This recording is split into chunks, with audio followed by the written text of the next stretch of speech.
आंदोलनाचे समाजशास्त्र. लोक रस्त्यावर का उतरतात? बघा ना, रोज सकाळी उठून असं कोणी ठरवत नाही की आज मला आंदोलन करायचंय.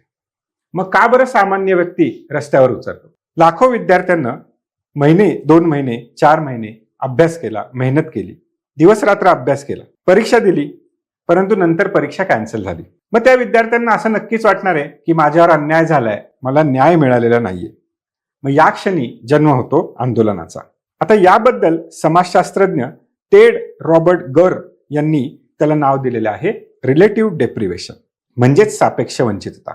जेव्हा आपल्याला एखादी गोष्ट मिळायला हवी होती पण ती आपल्याला प्रत्यक्षात मिळालेली नाही, या दोघांमधली जी दरी आहे ती म्हणजे रिलेटिव्ह डेप्रिवेशन. आता ही दरी जितकी वाढत जाते तितकी व्यक्तीमध्ये, समाजामध्ये अस्वस्थता वाढत जाते आणि हीच अस्वस्थता कधी कधी आंदोलनाचं स्वरूप घेताना आपल्याला दिसते. उदाहरणार्थ बघा, नीटचा पेपर लीक झाला, हजारो विद्यार्थ्यांना प्रश्न पडला, आमच्या मेहनतीचं काय? प्रश्न फक्त परीक्षेचा नाहीये. जिथे विद्यार्थ्यांना समान संधी, न्याय अपेक्षित होता, तिथेच त्यांच्यावर अन्याय झाला आहे, अशी ती भावना आहे. मग आज देशभर सुरू असलेल्या आंदोलनाकडे समाजशास्त्राच्या दृष्टिकोनातून पाहिलं तर हे आंदोलन योग्य आहे की अयोग्य आहे, तुमचा याला समर्थन आहे की नाही, ही गोष्ट वेगळी. परंतु आंदोलन का होतंय हे समजून घेण्यासाठी समाजशास्त्र आपल्याला मदत करतं.